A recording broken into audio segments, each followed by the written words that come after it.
Josh Buatsi, how are you, mate? Not too bad yourself? I'm good, I'm good. Now, listen, I was just on my phone, I was just on Twitter, I was scrolling, and all I keep seeing is Joshua Buatsi and Willy Hutchinson clash are broken apart by security. I saw a hand around the neck, and what's going on? So I think when a settings like this, we're talking, he's been asked questions, he's saying certain things, and that's fine, no problem. Respectful things, saying his opinion, how he thinks, which is fine. But I felt it got to a point where it was crossing the line a bit. Say, like, if I'm saying you're a fool, and we're in a interview settings, if you call me a fool, I'm gonna say, okay, your opinion, cool. But if you start saying it quite a few times, then you start pointing at me saying like that. I said to Carl, I said, look, I'm gonna try and make this finish, and then I can talk to him after. And that's what it was.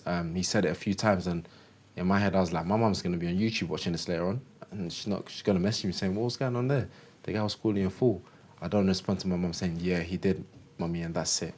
I'm gonna say, yeah, he did, comma, and give her the downer. So, yeah, that's what it was. I'm quite calm, cool, and everything, but I felt it was going a bit past the line. So after I just said, oh, you know, the camera's not rolling now, even though it was, but the interview is done, so let's talk now. So you felt there was a line of kind of respect that just got crossed? Yeah. You've been around him a little bit. There was the face-off, obviously, yesterday, and all this time you've spent. And in your face-off after the press conference, you were stood there, and he made a point to come right here and stick it on you somewhat. Did he surprise you? It wasn't a stick on. He said he's before he came. This is before he didn't just come at me. Before he came, he said, "Come on, let's make it interesting." That's good for me because, like you said, you're not gonna see me throwing tables and doing a suplex on someone. So I said, "Cool, you can do that," and that's what he did. But then he came too close, and I said, "Relax. You're not about to try and kiss me in front of everyone, or even if we're alone." I said, "Relax," and that's what it was. So you can see, like, I don't mind that. You can do what you have to do because I don't control you. But if it gets past a certain point, I'm gonna have to say, "Relax," or I'm gonna have to say, "Okay, we've stopped filming. Let's talk outside that." And do you feel that's kind of the story of the fight in terms of him approaching you in a kind of an excited manner, and then you kind of putting manners on him? Is that kind of what this is all about on September 21st? Not at all. It's that I'm fighting for the interim belt. That's what it's always been about, and that's what it will be about.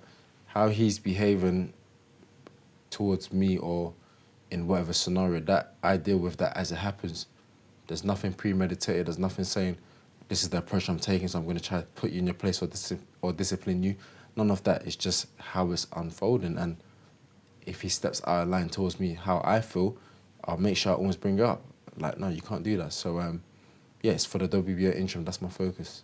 Which would make you the mandatory for Better Behave Bivol, which is like fights that you've been linked to, world title shots you've been linked to as well. Do you feel now is the right time for you to take on the winner of Better Behave Bivol?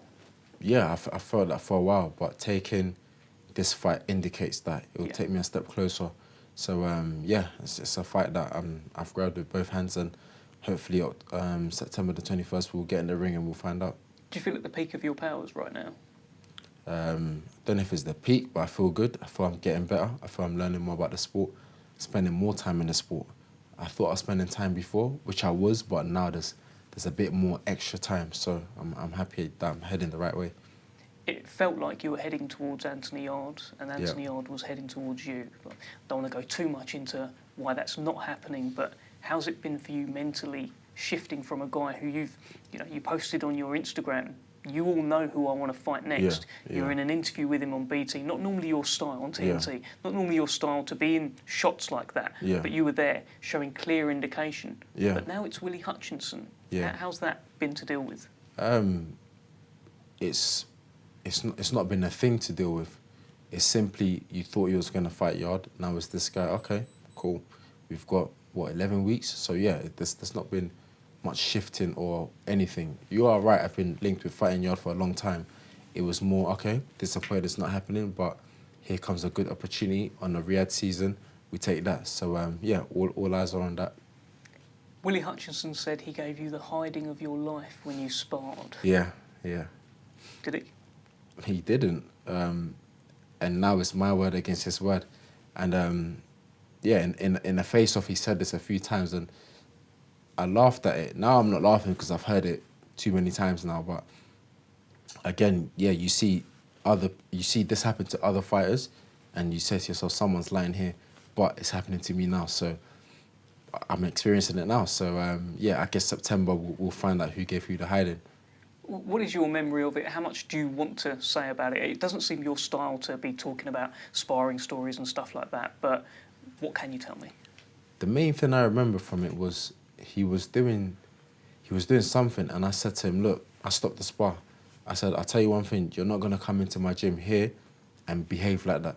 So whatever it is that you're doing, stop it, and then sparring continued, and that was it. What sort of thing would happen in a spar for you to take that action, to be like, stop this, you can't do this here? What sort of thing would a fighter have to do? Now, not a lot. You can do anything. It's a spar. I'm still going to, you know, do what I want to do. Or if I feel someone's being lazy, I'll stop and I'll say to you, I need the work. Like, let's go. Let's get the work in. It doesn't mean we have to get into a war, but don't be always talking to me to I don't know, be over analytical. After we spar, you can do that, you know. And I'm not saying this is what he was doing, but that's an example of something that for some fighters tend to do, want to analyze the spar as it's going on. I'm like, no, talk to me after sparring. When we're sparring, we're getting the work in. He speaks with a lot of confidence. Do you believe him? I don't care about how he's coming across or what he's saying or what he's not saying. Whatever he's doing, he's meant to be doing. So that's good on his side. It's just if he says something that's out of line to me, I'm gonna have to pull him and check him. Stylistically, what sort of fight is this? It's a great fight, great styles. You guys will see how I deal with someone that's gonna move or not move, switch, hit, all of that, and we'll see how he deals with someone that's got a style like me, which I don't think he's come across. Where do you rate him in terms of your opponents? You've been in with some fantastic fighters. Craig Richards being one of them, a mutual opponent where he's just beaten him as well. Where do you rate him? I put him at the top. He's the next one that I'm fighting, so for me, it makes him number one. When I was boxing Dan was number one. When I boxed Spider was number one. So that whoever I box next is going to be number one. Surreal settings yesterday at the press conference, all these faces from the past, faces of the future. How's it been for you, this whole experience? I'm getting the front row seat of what money does.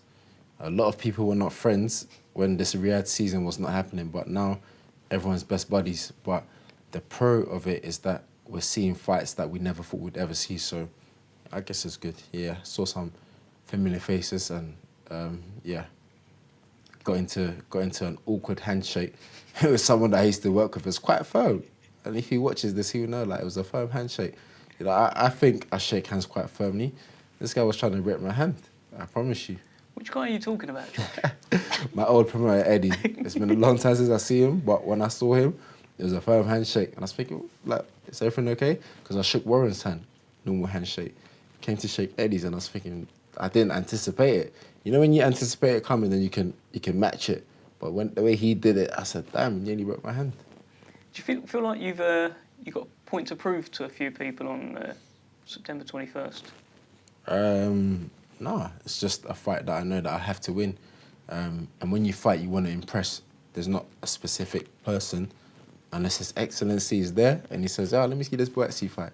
Then yeah, we're trying to get him on board. But other than that, there's no one to impress. You always want to impress when you fight, so there's not a specific person. Is it time this year for Joshua Buatsi to become a world champion within the next sort of 12 months? That you're seeing it? Every year has been that, but as I've said in most of the interviews, you can't predict things. Bivol and Bitoba were meant to fight a while ago. They still haven't fought. No one knew a unification was going to come in the light heavyweight division to slow things down. So you can't predict it. I've learnt now is to get into the biggest fights to win and the fights that are going to take me closer to the title. So while it's not happening, I have to stay ready and keep winning. See yourself stopping Willy Hutchinson? Stopping the Hutch train? I see myself derailing the Hutch train for sure. Yeah, for sure. And that is the line that I was after. Joshua Buatsi, You got it. wonderful speaking to you. Great to meet you, my friend. Appreciate it. Thank you. Cheers.